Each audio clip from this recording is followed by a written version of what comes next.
창세기 1장 11절, 12절 말씀 우리가 보겠습니다. 그리고 셋째 날 사역과 여섯째 날 사역이 짝을 이루고 있죠. 오늘 본문은 창세기 1장 11절과 12절을 중심으로 해서 말씀을 나누겠습니다. 하나님이 가라사대 땅은 풀과 씨 맺는 채소와 각기 종류대로 씨 가진 열매 맺는 과목을 내라 하시면 그대로도요. 땅이 풀과 각기 종류대로 씨 맺는 채소와 각기 종류대로 씨 가진 열매 맺는 나무를 내니 하나님 보시기에 좋았더라 라고 말씀하셨습니다. 지난주에는 창세기 1장 9절 10절 중심으로 해서 천하의 물이 한 곳에 모인다라는 게 어떤 의미를 가지고 있고, 그리고 묻이라는 게 묻과 땅이 서로 다르다고 그랬죠. 묻은 원형이고 마른 땅으로 주로 번역이 돼서 출애굽 백성들을 광야로 건너가게 해주시는 그러한 때 쓰여졌던 단어가 묻히로 번역된 그런 단어입니다. 그리고 땅은 에예레츠, 사람이라고 이렇게 말씀드렸습니다. 오늘은 11절 말씀, 하나님이 가라사대에 땅은 풀과 씨 맺는 채소와 각기 종류대로 씨 가진 열매 맺는 과목을 내라 이렇게 되어 있습니다. 그래서 하나님이 가라사대라고 말씀하실 때 이 하나님은 엘로힘입니다. 엘로힘은 너머의 하나님, 그리고 모든 근원 중에 근원이시며 스스로 계시는 분이시고, 그리고 우리 사람이 감히 상상도 할 수 없는 그런 신 중의 신이시며 어떤 수식어를 붙여도 부족함이 없는 그런 모든 것 중에 모든 근원이십니다. 그 엘로힘이 아마르 하셨습니다. 아마르라고 말씀하실 때는 보이지 않는 것을 설명하신다라는 거죠. 그래서 이 아마르 하신 그 하나님이 제일 먼저 명령어를 내셨습니다. 내라 라고 했습니다. 내라, 다샤, 싹이 터라, 이렇게 직역을 하면은 터라, 싹이 터라 이렇게 번역을 했습니다. 이것을 세 번역에서 터라 이렇게 번역을 했는데, 이란 말이 이제 사회에 가깝죠. 많이 쓰여지지 않는. 그래서 무언가를 내라라고 이야기를 하고 있습니다. 누구에게 명령을 했냐면 땅에게 명령을 했습니다. 땅에게. 자, 그러면 그 너머에 하나님께서 아마르, 보이지 않는 것을 가지고 보이는 세상에 가르쳐 주시는데 무엇을 통해서 가르쳐 주시냐면 땅을 통해서 가르쳐 주십니다. 땅, 에르츠.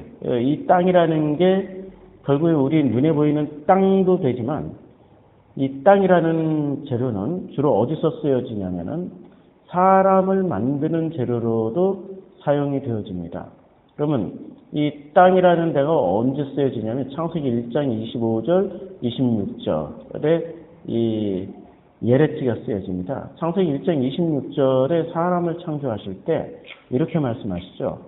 하나님이 가라사대 우리의 형상을 따라 우리의 모양대로 우리가 사람을 만들고 그로 바다의 고기와 공중의 새와 육축과 온 땅에 기는 모든 것을 다스리게 하자 하시고, 그리고 사람을 당신의 형상대로 만드시고, 그리고 그 사람에게 바다의 고기, 공중의 새, 육축과 온 땅과 땅에 기는 예레찌와 예레찌에 기는 모든 것을 만들겠다라고 말씀하실 때 이때 예레찌가 사용됐습니다. 이렇게 사람의 창조하고 굉장히 밀접한 관련이 있습니다. 창세기 1장의 사람하고 창세기 2장의 사람하고 창세기 3장에 나오는 사람들이 조금씩 다 다릅니다. 창세기 1장에 나오는 사람들이 원형인 거죠. 하나님의 형상이었고 그 하나님의 형상대로 지음을 받은 그 사람에게 하나님이 이름을 주셨습니다. 남자와 여자를 창조하시고라고 말씀하셨는데, 남자와 여자가 자칼과 네케바입니다. 모든 인간의 원형입니다. 이 원형인 자칼과 네케바, 남자와 여자, 이 사람들이 무엇을 하게 되냐면 땅에 있는 것들을 다스리는 일을 하게 됩니다. 그러면 그 그 땅에 있는 것들이 창세기 1장 11절에서 이렇게 말씀하고 있는 거죠. 땅은 하고 너머의 것을 가지고 설명하시는 그 하나님께서 아말을 하시면서 제일 먼저 그 엘로힘께서 무엇을 가지고 가르치시냐면 땅을 가지고 가르치십니다. 그럼 땅은 누구에게 준 거죠? 하나님의 형상으로 창조된 사람이 땅을 다스리게 되어 있습니다. 여기서 창세기 1장 26절에 다스린다라는 단어를 먼저 좀 찾아보겠습니다. 사람은 우리의 형상대로 우리가 사람의 모양대로 바다와 그 사람을 만들고 그로 바다의 고기와 공중의 새와 육축과 온 땅과 땅에 기는 것을 다스리게 하자라고 했는데 이 다스리다라는 단어로 번역된 라다, 이 라다라는 단어는 짓밟다, 정복하다, 부스러뜨리다, 지배권을 가지다, 이기다, 통치하다, 다스리다, 취하다 이렇게 되어 있습니다. 그러면 지금의 다스리다라는 그 창세기 1장 26절에 다스리게 하자라고 말씀하실 때 칼 미완료 동사로 쓰여졌습니다. 그러니까 완전하게 다스려라라는 뜻이 아닙니다. 다스릴 것이다라는 뜻의 어떤 미확정된 그런 의미로 해석이 가능한 미완료입니다. 히브리어에서는 시제가 딱 두 개밖에 없는데요. 완료와 미완료가 있습니다. 완료는 확정된 것을 말할 때 다스렸다, 다스려라 분명하게 무언가를 확정했을 때 완료 시제를 쓰고 그리고 이 미완료라는 시제를 쓸 때는 확정이 안 된 상태입니다. 미래의 어떤 일이라든지 어떤 그 변화 가능성이 있는 그럴 때 미완료를 쓰게 됩니다. 그래서 이 라다라는 단어는 첫 번째 뜻이 짓밟다라는 겁니다. 짓밟다. 그리고 이 라다라는 단어를 우리가 좀 더 깊이 들어와서 먼저 살펴봐야 되는데요. 하나님이 우리의 형상대로 사람의 모양을 만들고 이 모든 땅과 땅에 기는 모든 것을 다스리게 하자라고 할 때, 자, 이 단어는 욥기 3장 13절에 보면은 너희는 낫을 쓰라 곡식에 이것도다 와서 밟을지어다. 이게 이제 바로 라다입니다. 밟을지어다. 포도주 틀이 가득 차고 포도주 독이 넘치니 그들의 악이 크미로다. 그러니까 이 욥기 3장 13절에서는 밟다라는 뜻으로 쓰여졌고 그 밟는 이유는 아예 애초에 그냥 싹수를 근절하기 위해서 애초에 뭔가를 근절시키기 위해서 밟아버리다라는 뜻으로 쓰여집니다. 우리말에도 비슷한 용법들이 많죠. 주로 이 논두렁 양아치들이 많이 쓰는 용어들, 저 새끼 밟아버려, 이렇게 쓸 때, 그때 그런 용어들을 쓰게 됩니다. 자, 라다. 그리고 라다의 용법 중에 또, 두 번째는 사람이 통치를 하는 그런 의미로 쓰여지는데요. 통치의 대상이 있습니다. 창세기 1장 26절에 첫 번째는 바다의 물고기고 두 번째는 공중의 새고 세 번째는 육축이며 네 번째는 땅의 모든 것들을 다스리는 그러한 의미로 번역이 됐습니다. 그리고 이 땅에 기는 모든 것들을 다스릴 때 라다 첫 번째 의미로 해석을 한다면 짓밟아 버려라 이런 의미로도 해석이 가능하죠. 그리고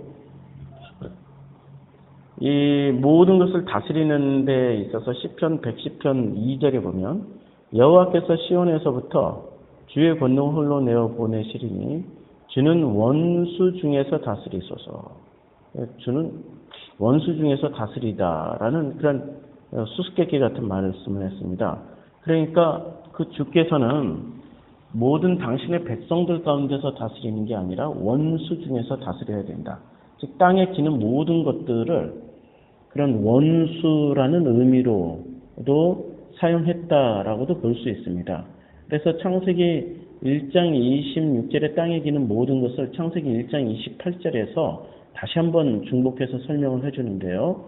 사람이 통치할 대상들은 마찬가지로 이 땅에 기는 것들이기 때문에 강력하게 지배하다 혹은 짓밟아 버리다라는 개념이 강합니다. 그래서 창세기 1장 28절은 명령형이 사용되었습니다. 창세기 1장 28절의 말씀이 명령형으로 사용이 되어가지고 하나님이 그들에게 복을 주시며 그들에게 이르시고 생육하고 번성하며 땅에 충만하라, 땅을 정복하라, 바다의 고기와 공중의 새와 땅에 움직이는 모든 생물을 다스리라, 이렇게 명령형으로 강조를 하시면서 쓰여졌다라고 이렇게 보시면 됩니다. 그래서 이 인간 하나님의 형상인 그 사람은 자칼과 네케바는 이 땅의 모든 것들을 짓밟으면서 다스리는 그러한 일을 할 수가 있다는 겁니다.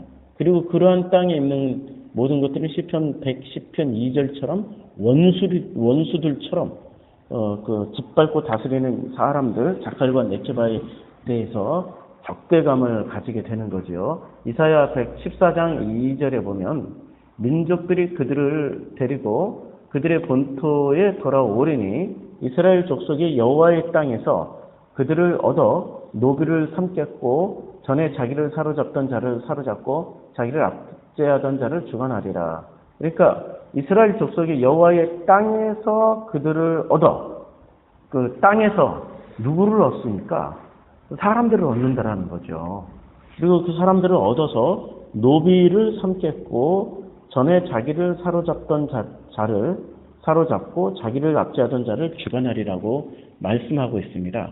그러니까 이 땅에 기는 것 혹은 땅에서 나오는 것들을 성경은 기본적으로 이스라엘 백성들의 다스림을 받아야 되는 존재, 즉 이것을 오늘날로 말로 하면은 복음에 의해서 다스려져야 되는 존재, 복음에 의해서 철저하게 박살날 정도로 짓밟혀야 하고, 그리고 그 복음에 의해서 통치를 받아야만이 비로소 그 땅의 것들이 신성해지는 어떤 의미를 가지게 된다라는 거죠. 이사야 14장 6절을 보면 그들이 분냄이 여러 민족을 치기를 맞이 아니하였고 노하여 열병을 억압하여도 그 억압을 막을 자가 없었더니 이렇게 말씀하고 있습니다. 그러니까 이 땅에 기는 모든 것을 다스려라 라고 할 때는 철저하게 복음입니다. 이 기독교라는 어떤 종교가 아니고요. 철저하게 복음으로 그들을 짓밟고 그들을 통치하고 다스리는 겁니다. 그런데 이 철저하게 짓밟고 통치하고 다스리는 방식이 세상 사람들이 생각하는 것과는 다릅니다. 이 남미 땅에 지금 이 아르헨티나부터 시작해서 이 중남미 전역 북미까지 백인들이 들어오면서 이교도들은 어떻게 했습니까? 철저하게 짓밟고 죽이고 그리고 그들을 학살하면서 그들을 다스렸습니다. 이런 얘기가 아니라는 거죠. 그런 방식을 취하라는 게 아닙니다. 종교적인 어떤 신념이 가득 차서 너희는 이미 이 명령을 어긴 존재들이고 우리는 하나님의 형상이야. 근데 하나님의 형상인 우리가 너희 인디언들을 철저하게 짓밟고 다스리는 게 뭐 불만 있어? 이렇게 들어오는 게 아니라는 거죠. 그런 내용이 아니고 주님이 이 땅에 복음을 세우신 그 원리는 허물고 다시 세우는 겁니다. 허물고 다시 세우는데 그 허물고 다시 세움의 원리가 십자가에서 돌아가시고 돌아가심으로 말미암아 부활하신 그 과정으로 설명을 해주신 것입니다. 복음은 철저하게 짓밟히고 물어뜯기고 밟히는 존재로 예수님은 설명해 주셨습니다. 그래서 70인의 제자 둘씩 짝을 지어서 짝을 지었다라는 게 창세기 2장에 원형이 나오는 거죠. 그리고 창세기 1장 26절에 자칼과 네케바도 원형이죠. 둘이 연합하여 한 몸을 이룰지니라. 그리고 자칼과 네케바가 그 짝이라는 거죠. 하나님의 형상이 그 짝이 된 그 제자들을 보내실 때 이리들 가운데 어린 양을 보내신 것 같다라고 말씀하셨습니다. 잡아먹히라는 거죠. 그래서 복음의 공동체에서 태어나는 족보는 가인의 공동체에서 태어나는 족보하고 다릅니다. 가인의 공동체에서 태어나는 족보, 가인이 드디어 아들을 낳습니다. 아들을 낳고 창세기 4장 17절에 보면 가인이 아내와 동침하니 그가 잉태하여 에녹을 낳은지라. 가인이 성을 쌓고 그 아들의 이름으로 성을 이름하여 에녹이라 하였더라 라고 에녹이라고 이름을 지었습니다. 에녹이라는 분은 창세기 5장에 나오는 아주 위대한 선지자. 베드로가 에녹을 훌륭한 선지자라고 이렇게 베드로후서에서 기록을 했던 것처럼 베드로는 아주 훌륭한 선지자입니다. 베드로는 에녹을 훌륭한 선지자라고 이렇게 묘사를 했습니다. 에녹이라는 뜻 자체가 하나님께 드림, 하나님과 봉헌, 하나님과 동행, 아주 좋은 의미만 가지고 있는 이름이 에녹입니다. 가인은 아이를 낳고 에녹이라고 이름을 지었습니다. 그러면 세상의 종교의 그 근원이 되는 이 가인은 자신의 첫 아들, 이 땅에서의 첫 아들을 하나님께 드림, 하나님께 봉헌, 하나님과 동행, 얼마나 대단히 은혜스럽습니까? 우리는 우리 자녀를 낳자마자 신앙 있는 사람들은 하나님 그 자녀의 이름을 굉장히 신앙적으로 성경적으로 짓지 않습니까? 바로 그게 가인이 그랬다는 거죠. 그러면 이 셋이 아들을 낳았습니다. 근데 셋이 아들을 낳았는데 창세기 5장 4절에 아담이 셋을 낳으며 800년을 지내며 자녀를 낳았으며 그가 930세를 향수하고 죽었더라. 셋은 5장 6절 105세에 에노스를 낳았고 에노스를 낳으며 807년을 지내며 자녀를 낳았으며 이렇게 성경은 이야기하고 있습니다. 이 에노스나 셋의 일대기는 가인에 비해서 나오질 않습니다. 창세기 4장은 가인의 스토리죠. 가인과 그의 자손들의 스토리가 자세히 기록되어 있습니다. 그런데 창세기 5장에서는 아담과 하와, 창세기 3장에서 표현됐던 것처럼 아담과 하와의 스토리만 자세히 묘사가 되어 있을 뿐, 그 외에 족보에서 나오는 사람들의 행적은 자세히 묘사가 안 되어 있습니다. 물론 에녹의 이야기가 잠깐 언급이 됐고요. 그리고 마지막 족보에서 나오는 노아에 대해서 창세기 6장, 7장, 8장, 9장까지 자세히 묘사가 되어 있습니다. 그러나 오늘 말씀드리고자 하는 이 셋이 에노스를 낳았다. 그럼 셋과 에노스의 관계가 어떻게 되냐? 그리고 셋의 후손 에노스가 어떻게 살았냐? 안 나옵니다. 창세기 4장에서는 가인의 후손들이 성을 만들고 가축을 치고 수금과 통소를 불고 이러한 아주 자세한 행적이 나오지 않습니까? 동처를 다루고. 그런데 창세기 5장에서는 그야말로 자녀를 낳았으며 죽었더라, 자녀를 낳았으며 죽었더라라는 단순한 반복만 계속되어집니다.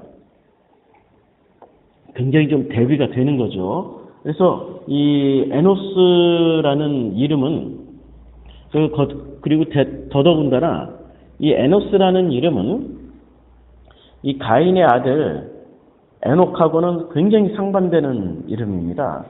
가인의 아들 에녹은 하나님께 드린 봉헌, 하나님과 동행하는 자라는 뜻을 가지고 있지만 에노스라는 이름은 멸망당할 자, 죽어야 할 자라는 뜻입니다. 누구를 지금 의미를 하고 있는 거죠? 멸망당해 죽어야 할 예수, 십자가에서 연합되어서 죽어야 될 모든 복음을 받은 사람들의 그 운명을 이미 에노스라는 이름을 통해서 말씀하고 있다라는 거죠. 그러면 창세기 1장 28절에서 창세기 1장 28절에서 말씀하고 있는 이 땅에 기는 모든 것을 다스려라. 라다라고 이야기할 때는 이 라다라는 뜻이 짓밟고 지배하다라는 그 복음을 가진 자들은 땅에 있는 것들을 짓밟으면서 지배하라는 뜻이 아니고 거꾸로 땅에 기는 모든 것들에 의해서 짓밟히고 그들에게 철저하게 정복당하는 것이 바로 복음이라는 겁니다. 이것을 문자 그대로 이해를 하면은 미국에 들어갔던 그런 기독교인들이 몇 천만 명의 인디안들을 학살하면서 미국 땅을 정복했던 것 같은 스페인과 포르투갈 군대가 이 남미 땅에 들어와서 그야말로 그때 이 중남미의 그 어마어마한 인구들을 다 전멸시키면서 그들을 짓밟으면서 그들을 통치했던 그러한 전철을 되풀이한다라는 거죠. 호주에 아주 재미난 이야기가 있는데요. 어느 교회에 쓰여졌던 그 퓨어랍니다. 저의 패친이 그걸 사진 찍어서 올려줘서 재밌게 봤는데 영국에 대한 이야기입니다. 영국은 그들의 가장 신실한 청교도들을 미국 땅에 보냈다. 그리고 영국은 그들의 범죄자들을 호주 땅에 보냈다. 우리는 그것이 너무너무 감사한 일이다. 라는 그런 문구를 올려놨습니다. 무슨 얘기입니까? 가장 신실한 청교도들이 가서 대학살을 벌였던 겁니다. 그리고 범죄자라고 보냈던 그런 영국의 백인들이 호주 땅에 와서는 오스트레일리아, 호주를 참 아름답게 만들어 놨죠. 그러니까 아주 대조가 되는 그러한 것들을 말하기 위해서 그런 문구가 있는 사진을 찍어서 올린 걸로 제가 기억을 합니다. 그러니까 이 다스려라, 정복하라라는 그 말의 의미가 뭐냐? 다스리고 정복하라는 게 우리가 진짜 세상 왕이 하는 짓처럼 그렇게 짓밟고 폭력을 휘두르면서 그렇게 다스리라는 이야기가 아니고요. 에노시처럼 예수처럼 십자가에서 죽음으로 말미암아서 그들에게 사랑을 말하고 사랑을 가르쳐주고 죽는 것으로 말미암아 진짜의 생명은 부활한다라는 것을 가르쳐주라는 내용입니다. 그러니까 생육하고 번성하고 지배하고 다스리라는 그 모든 명령어는 거꾸로 죽임 당하는 것을 통하여서 정말 생명을 주관하시는 그 엘로힘이 누군지를 가르쳐 주라는 겁니다. 그래서 창세기 1장 11절에 땅은 하고 이렇게 이제 말씀하십니다. 땅을 통해서 가르쳐 주시는데 그 땅은 무엇을 하라는 겁니까? 거꾸로 그 땅은 복음을 가진 자칼과 네케바를 죽이는 일을 하게 된다라는 겁니다. 그 땅의 것들은. 그럼 그 땅의 것들은 창세기 1장 11절에 원형으로 보여주셨습니다. 이 땅의 것들은 무엇이냐?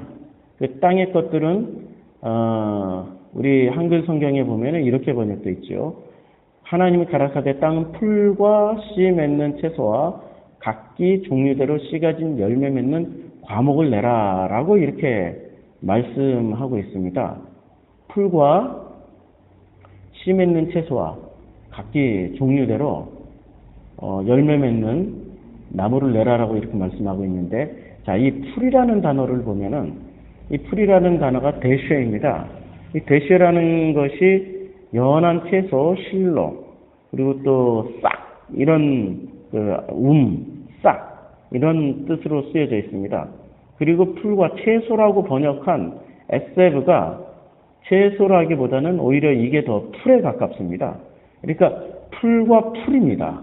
정확하게 번역을 하면은 이 풀이라는 것은 움이고 채소라고 번역하는 것은 우리 신학자들이 번역하실 때 상상력을 발휘한 거죠. 이 땅에서 먹거리가 나오는데 그 먹거리가 뭐가 나오냐? 이렇게 머리를 아무리 굴려도 풀과 풀이 난다라고 번역을 하기에는 너무 어려우니까 그냥 채소와 풀과 뭐 이렇게 했습니다. 풀은 짐승의 음식이고 채소는 사람의 음식이라는 의미에서 이렇게 번역을 하신 것 같은데 에세브는 풀입니다. 에세브는 풀이고요. 이 풀에 이 풀과 풀을 내라 이렇게 말씀을 하고 있습니다. 그래서 이 채소라고 번역한 이 에세브를 이제 쭉 살펴보면은 시편 106편 20절에 보면 자기의 영광을 풀 먹는 소의 형상으로 바꾸었다. 풀이라고 분명히 번역되어 있습니다. 에세브가 풀 먹는 소의 형상으로. 그러니까 소는 어떤 짐승이었습니까? 소는 멍에를 지고 가는 짐승의 대표 아닙니까? 수고하고 무거운 멍에를 지고 수고하고 노동하는 짐승의 대표이고요. 그리고 이 소는 이스라엘 백성들이 광야에서 하나님을 대신해서 야훼를 대신해서 만들었던 하나의 형상입니다. 그러니까 이 소라는 것은 한마디로 말하면은 종교를 상징하는 거죠. 그들이 눈에 보이는 하나님을 찾을 때는 소의 형상으로 만들었고, 그리고 눈에 보이는 그 하나님이 하시는 일은 수고하고 무거운 멍에를 지고 고된 노동을 하게 되는 그러한 짐승이 바로 소입니다. 그러면 이 소는 사람들에게 어떤 의미를 가져다 줍니까? 소처럼 담자라고 소의 형상을 만들어서 그렇게 소를 숭배했던 것이 광야 백성들 아닙니까? 그러면 소처럼 담자라는 얘기는 우리도 소처럼 무거운 멍에를 지고 수고하고 무거운 짐을 지고 고된 노동을 하자라는 겁니다.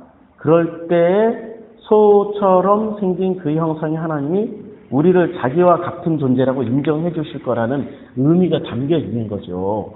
그래서 주님은 이 소처럼 소를 숭배하고 소를 하나님으로 존경하면서 소처럼 살아갔던 그 사람들을 해방시키기 위해서 예수님께서 오셔서 마태복음 11장 28절에 이렇게 말씀하고 있는 거 아닙니까? 수고하고 무거운 짐진 자들아 다 내게로 오라. 내가 너를 편히 쉬게 하리라.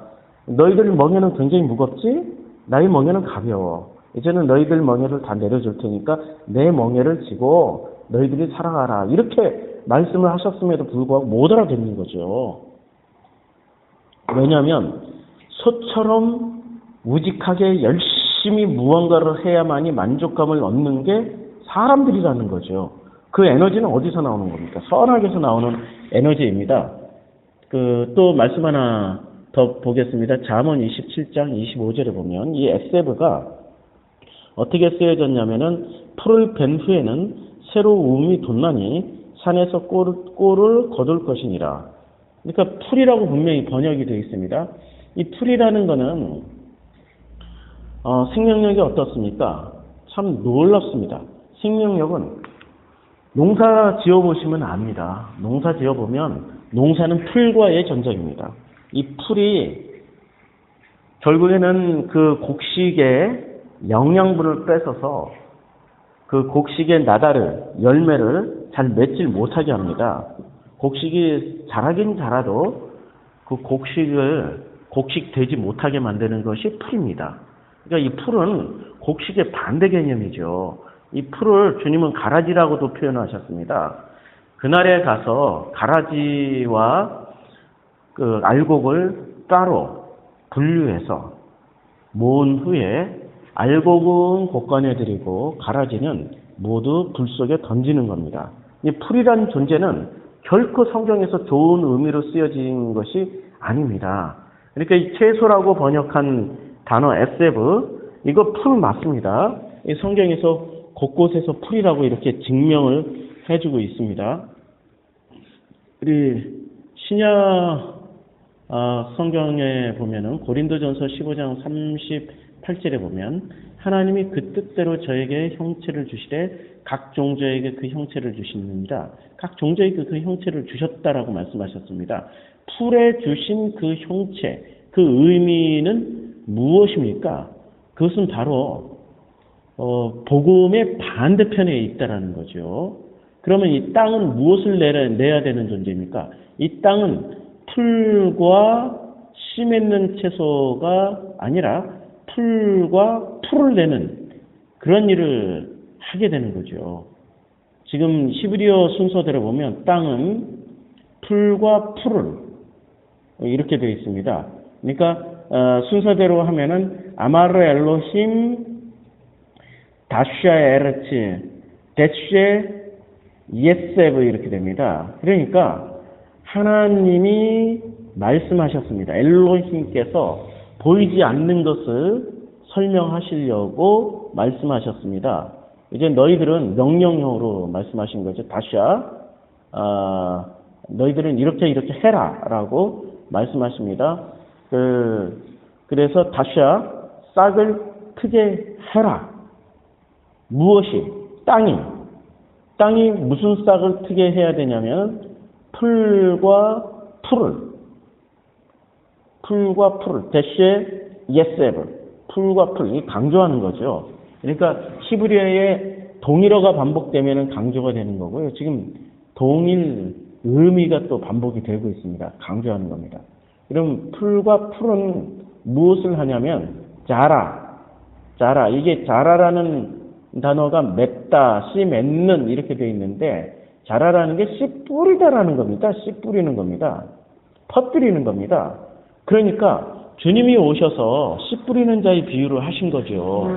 주님이 오셔서 씨 뿌리는 자의 비유를 하시면서 그 씨를 뿌렸는데 덜어는 가에 떨어지고 덜어는 돌짝밭에 떨어지고 덜어는 가시떨기 사이에 떨어지고 덜어는 옥토밭에 떨어진다고 그랬습니다.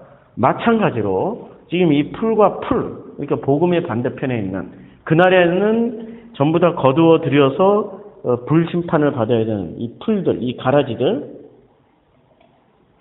이 풀들도 지금 무엇을 하고 있냐면은 뿌려야 되는 겁니다. 자라. 무엇을 뿌립니까? 무엇을 뿌려야 되냐면 씨를 뿌려야 되는 겁니다. 그래서 이 제라를 뿌리는 겁니다. 제라가 씨입니다. 그러니까 제라는 씨 맺는이 아니라 씨를 뿌린다라고 번역하는 것이 좋습니다. 제라는 씨를 뿌리는 겁니다. 그러면 이 제라는 이제 씨라고 되어 있는데 이 제라는 성경에 어떻게 쓰여졌냐면요. 이제 그야말로 그냥 농사에서 씨 뿌리는 비유로도 쓰여졌습니다. 정말 이렇게 뿌리는 창세기 47장 23절에 보면 요셉이 백성에게 이르되 오늘날 내가 바로를 위하여 너희 몸과 너희 전지를 샀노라. 여기 종자가 있으니 너희는 그 땅에 뿌려라 할 때 이 종자가 바로 그 제라입니다. 제라. 그리고 그 제라를 뿌리라고 그랬습니다. 뿌리다가 자랍니다. 그러니까 씨를 뿌리는 겁니다. 제라. 이 말은 씨를 뿌려라 이런 말씀입니다. 이사야 55장 10절에 보면 비와 눈이 하늘에서 내려서는 다시 그리로 가지 않고 토지를 적시어 싹이 나게 하며 열매가 맺게 하여 파종하는 자에게 종자를 주며 먹는 자에게 양식을 준 것 같이 이 종자가 바로 그 제라입니다. 씨를 어떻게 하라고 그랬죠? 제라, 씨를 뿌려라. 누구에게 지금 말씀하신 거죠? 그 땅이. 그럼 이 땅은 무엇을 내는 땅입니까? 이 땅은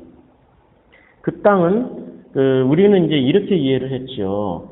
땅은 풀과 씨 맺는 채소와 각기 종류대로 씨 가진 열매 맺는 과목을 내라 하시니 그대로 되었고 또 땅이 풀과 12절 땅이 풀과 각기 종류대로 씨 맺는 채소와 각기 종류대로 씨 가진 열매 맺는 나무를 내니 하나님 보시기에 좋았더라 라고 이렇게 말씀하셨습니다.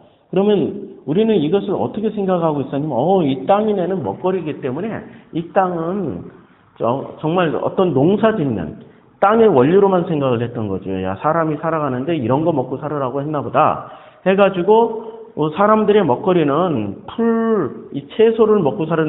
그래서 처음에는 식물성이고 창세기 9장에 가서 비로소 고기를 먹으라고 그랬으니까 야, 창세기 9장 2절까지는 사람의 먹거리가 이 채소, 이런 과일나무 이런 것만 먹고 살았나 보다. 사자도 과일나무 열매 먹고 풀을 먹고 독수리도 풀을 먹고. 우리는 이런 식으로만 생각을 했죠. 창세기를 그런 식으로만 보려고 하다 보면은 창조과학의 메시지하고 매우 비슷해지는 겁니다. 창세기는 그런 의미로 쓰여진 게 아닙니다. 자연의 어떤 현상들을 설명하시기 위해서 그 귀한 지면을 활용해서 창세기를 쓴 게 아니죠. 자연의 어떤 형상들은 농사를 1년만 지어보면은 모든 자연의 형상들은 터득하게 되어 있습니다. 농사 짓는 사람이 자연의 현상을 모르고 농사를 지을 수는 절대로 없습니다. 농사를 지으려면은 자연의 현상을 반드시 알아야 되는 겁니다. 그거는 복음을 이 교회를 다니는 사람들이나 혹은 성경을 읽었던 사람들이나 성경을 안 읽었던 사람들이나 누구나가 다 깨달을 수 있는 자연의 현상들입니다. 그럼 교회 다니는 사람들이 자연의 현상 그거 하나 깨달으려고 교회 다니고 교회 다니면서 그렇게 성경을 읽고 그렇게 또 요새는 주석도 많이 오픈되어 있기 때문에 주석도 읽고 신학책을 읽고 그렇게 하는 겁니까? 아닙니다. 성경은 자연의 현상 정도나 깨달으라고 쓰여진 그 귀한 말씀이 아닙니다. 성경은 복음을 깨달으라고 말씀하시는 겁니다. 그럼 여기서 씨를 뿌린다라는 것은 누가 씨를 뿌리는 거죠? 땅이 뿌리는 거죠. 땅이 뿌리는 것을 누가 먹게 되어 있습니까? 누가 먹게 되어 있죠? 사람이 먹게 되어 있습니다. 그러면 누가 다스리는 건지, 누가 사람을 다스리는 겁니까? 땅이 먹거리를 가진 그 땅이 사람을 다스리는 거죠. 그럴 때 사람은 그 다스림을 받는데 어떤 사람들은 다스림을 받고 어떤 사람들은 그 다스림에 반발해가지고 오히려 그것을 짓밟고 통치하게 되는 겁니다. 이게 무슨 스토리입니까? 예수 그리스도 스토리 아닙니까? 지금 창세기 1장 11절, 12절에서 보여주는 스토리가 지금 땅과 복음을 가진 어떤 존재들의 이야기라는 거죠. 이걸 지금 이 복음 대 예수 그리스도 대 지금 다른 복음, 다른 종교의 스토리가 창세기 1장 11절, 12절에서 이미 드러나고 있다는 겁니다. 그런데 더 놀라운 것은 하나님은 땅에게 그렇게 명령을 하시고 말씀을 하시고 12절에 하나님이 보시기에 좋았더라. 그러니까 심하게 말하면요. 이 창세기부터 시작돼서 계시록까지 모든 일들은 하나님의 자작극이죠. 아니, 당연하지 않습니까? 전지전능하시고 무소부지하시고 모든 것을 시작부터 끝을 다 보고 계시는 분이시고 끝에서 시작을 이미 다 같은 시간대를 공유하시는 그분에게는 미래나 과거나 모든 것이 다 현재이십니다. 그럼 그 현재 안에 과거가 담겨 있고 미래의 결과물도 다 있는 거죠. 그러니까 하나님은 창세기 1장 11절, 12절에 이미 종말의 결과물들을 다 담아냈다라는 거죠. 이게 지금 복음이 예수 그리스도가 이 안에 있다라는 겁니다. 땅은 충실하게 자기네들이 만들어진 대로 풀과 풀에 씨를 뿌리고 있습니다. 지금 이 말을 직역하면은 땅은 풀과 풀에 씨를 이 땅에 열심히 뿌리고 있는 게 지금 창세기 1장 11절의 말씀입니다. 자, 창세기 3장 15절에 보면 내가 너로 여자와 원수가 되게 하고 너희 후손도 여자의 후손과 원수가 되게 하리니 여자의 후손은 내 머리를 상하게 할 것이요 너는 그의 발꿈치를 상하게 할 것이다 라는 아주 유명한 원복음이 있습니다.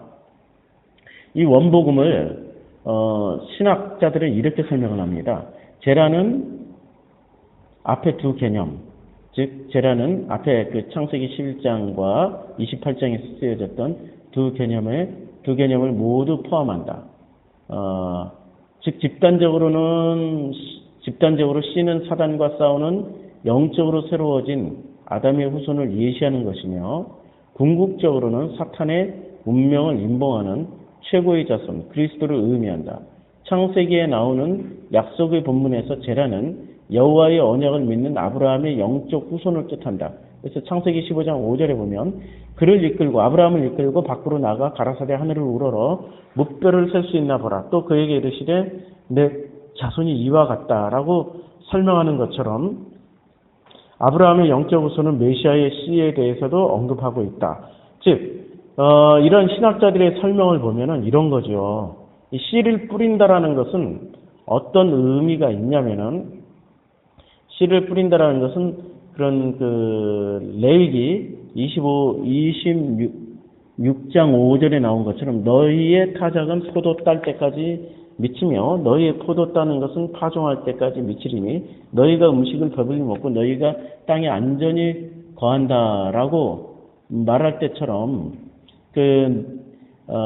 약속받은 아브라함, 이삭, 야곱 계통의 자손들이 혹은 약속을 받은 이 백성과 분리된 다른 집단의 자손들, 근본적으로 의미해서 농업의 분야에서 유래한 이 씨 뿌리는 씨라고 이야기하는 이 제라는 씨를 뿌리는 자라제라는 수확의 시기에 대한 것과 같이 파종의 시기 혹은 씨 뿌림을 홍수 이후 하나님께서 노아에게 보증해 주신 약속된 양식에 따라 반복될 것이다 라는 의미에서 레위기 26장 5절 말씀과 창세기 8장 22절 말씀을 주십니다. 창세기 8장 22절을 한 번 더 읽어보겠습니다. 땅이 있을 동안에는 심음과 거둠과 추위와 더위와 여름과 겨울과 낮과 밤이 쉬지 아니하니라. 무슨 말씀입니까? 땅이 있을 동안에는 끊임없이 반복한다라는 거죠. 그러니까 이 땅의 소산들을 누가 먹습니까? 사람들이 먹는 거죠. 땅의 소산들을. 그러면 이 땅의 소산들을 끊임없이 사람들이 먹다가 비로소 노아 시대에 가서 홍수 이후에 이 식물성을 먹던 사람들에게 그야말로 베제테리안들에게 이제 무엇을 허락해 줍니까? 고기를 허락해 주지요. 그럼 그 무슨 얘기죠? 땅의 소산을 먹던 그 사람들에게 고기를 줬다라는 게 그냥 베제테리안을 벗어나서 이제는 고기도 단백질을 먹어라 이런 얘기가 아니고요. 그 고기가 누구를 상징하는 겁니까? 출애굽 백성들이 무엇을 먹고 나왔습니까? 그리고 그들이 광야에서 무엇을 회상했습니까? 고기를 회상했지요. 고기가 그립다. 애굽에서는 고기도 먹었다. 그럼 그 고기는 무슨 고기입니까? 소고기? 그들이 먹었던 고기가 무슨 어디에 스테이크 이런 거 뜻하는 게 아닙니다. 그들이 먹었던 고기를 회상하는 건 양고기. 6월절 날 먹었던 그 피발라 가면서 두렵고 떨리는 마음으로 먹었지만 그러나 두렵고 떨리는 마음으로 이게 진짜일까? 가짜일까? 될까? 안 될까? 하는 마음으로 먹었는데 그러나 그걸 먹고 난 지 얼마 안 되어서 애굽 전역에서 곡소리가 나는 거죠. 그러면서 그들은 깨달은 거죠. 아, 사실이구나. 이거 진짜네? 야! 이 양고기야말로 진짜 능력 있네? 능력을 취한다라는 거죠. 결국에는 고기는 6월절 어린 양 고기를 뜻하는 거고 6월절 어린 양은 예수 고기 뜻하는 거 아닙니까? 그러니까 그들에게 먹거리를 고기를 주셨다라는 거는 예수를 드디어 먹으라. 그럼 식인종이 되라는 얘기가 아니고요. 드디어 그들에게 진짜의 복음을 주셨다라는 얘기입니다. 이제 땅에 풀과 그 풀들이 뿌리고 심는 그 씨에서 자라나는 그 공허한 풀들, 복음의 반대편에 있는 가라지들만 먹고 사는 게 아니라 이제는 예수 그리스도로 대변되는 그 고기, 복음을 먹고 살아라는 얘기입니다. 지금 창세기 1장 11절에 이렇게 어마어마한 내용들이 지금 들어가 있는 거죠. 어마어마한 내용들이 들어가 있는데 우리는 이런 것들을 읽어내지 못하는 것은 우리들이 너무나도 많은 것에 붙잡혀 있어서 그렇습니다. 죽지를 못해서 그런 거죠. 내 속에 있는 인문, 사회, 과학의 지식이 일단 죽질 않았고요. 그 다음에 내 속에 있는 이 진화론적인 어떤 합리적이고 굉장히 이성적이라고 말을 하고 있는 그런 논리들이 죽지 않은 거죠. 하나님 앞에 나의 합리와 나의 이성과 나의 논리가 무슨 소용이 있습니까? 하나님 앞에 섰던 그 모든 사람들의 공통점이 나의 합리, 나의 이성, 나의 논리들이 철저하게 부서졌을 때 비로소 그들은 하나님을 보고 하나님의 그 원형을 알 수 있게 되지 않았습니까? 그 훌륭한 이사야도 자기의 입술을 보면서 부정하다, 부정하다. 결국 주님께서 어떻게 하셨습니까? 죄송합니다. 주님께서 그 입술을 숯불로 지지지 않았습니까? 결국에는 우리가 가지고 있는 그 모든 논리, 입술, 우리가 마구 떠들어대던 것들은 하나님 앞에서 죽어야만이 비로소 이 복음이 보인다라는 겁니다. 너머의 엘로힘이 보이지 않는 것을 설명하시기 위해서 선택한 그 땅들을 볼 수 있다라는 겁니다. 그러면 이 땅들이 생산해내고 있는 게 뭡니까? 풀과 풀입니다. 그냥 짜라제랍니다. 풀과 풀입니다. 풀과 풀이고, 그리고 그 풀과 풀은 열심히 뭐라는 겁니까? 데쉐 예세브, 풀과 풀입니다. 데쉐 예세브를 어떻게 하라는 얘기예요? 자라 제라, 열심히 씨를 뿌려서 열심히 씨를 뿌리라는 겁니다. 열심히 씨를 뿌리고, 그리고 나서 어떻게 되는 겁니까? 또 뭘 주셨어요? 과목을 주셨어요. 나무, 예지라는 나무를 주셨는데, 그 예지에는 페리라는 어떤 과일이 있는 거고, 그리고 그 페리라는 그 열매는 아싸, 맺는 겁니다. 뭘 맺냐면은 페리. 그러니까 페리가 두 번 나와요. 페리, 열매를 각기 종류대로 열매를 맺는 겁니다. 씨 가진. 그러니까 제라. 지금 이 나무도 씨를 가졌습니다. 그러니까 자라 페리 이렇게 되는 거죠. 그 씨를 열심히 뿌려대는 그 씨가 있고, 이 나무도 씨를 가지고 있고 그 열매가 있다라는 겁니다. 땅은. 그러니까 그 땅에는 이 나무가 한 그루 있는데, 이 나무는 씨를 가졌고 열매를 맺는 나무입니다. 우리 한글 성경에 이렇게 번역이 되어 있습니다. 씨 가진 열매 맺는 나무가 있는 겁니다. 그럼 그 땅에 뭐가 있는 거죠? 결국에는 그 땅은 복음의 반대편인 이 땅은 데쉐 예세브, 풀과 풀에 씨를 뿌리고 있는 그 땅은 또 뭐를 가지고 있냐면 나무가 있는데, 그 나무는 씨를 가진 열매 맺는 나무입니다. 씨 가진 열매 맺는 나무가 있다라는 거죠. 결국에는 그 땅에 뭐가 있다라는 겁니까? 그 땅에 생명 선악이 있다라는 얘기입니다. 그 땅을 통해서 지금 하나님 뭐 하시겠다라는 거예요? 그 땅을 통해서 엘로힘께서 아마를 하셨습니다. 그 땅을 통해서 너머의 그 보이지 않는 당신의 나라, 하나님을 설명하시겠다라는 겁니다. 그러니까 이 땅이 가지고 있는 두 가지 중요한 게 있는데, 첫째, 이 땅이 내는 게 풀과 풀입니다. 이게 풀과 풀에 씨를 또 뿌리는 겁니다. 씨 뿌림.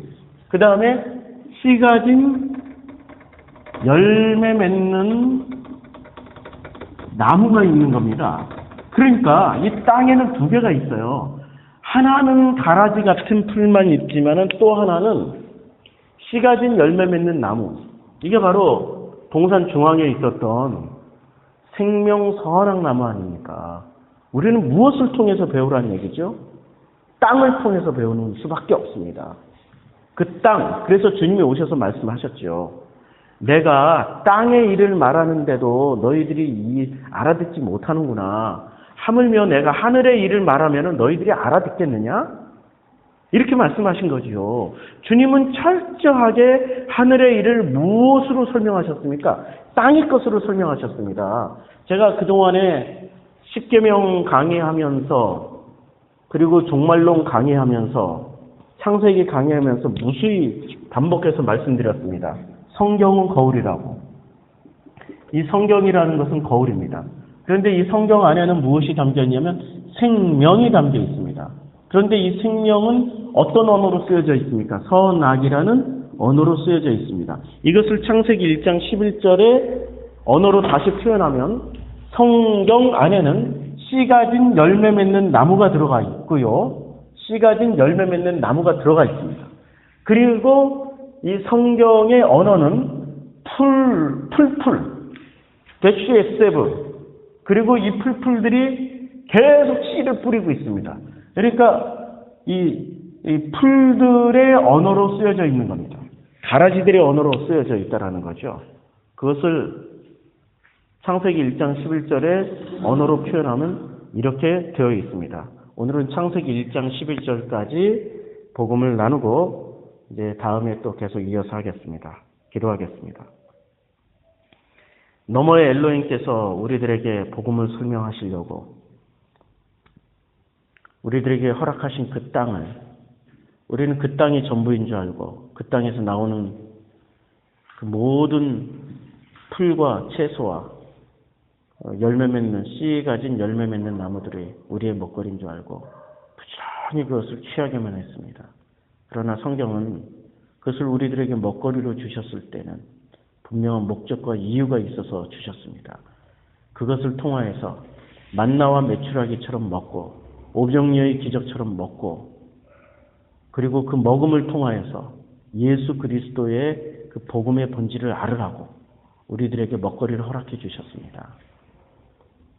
출애굽한 백성들이 양고기를 먹을 때 그들은 그 양고기를 먹으면서 하나님을 생각했던 것처럼 이제는 우리의 땅에 있는 그들 모든 풀과 땅에 있는 씨 가진 모든 열매 맺는 나무들을 먹음으로 말미암아서 이제는 우리 안에 생명을 주신 그 복음을 주신 그 하나님의 그 말씀의 본질을 알아갈 수 있도록 축복하여 주시옵소서. 예수님의 이름으로 기도드렸습니다. 아멘.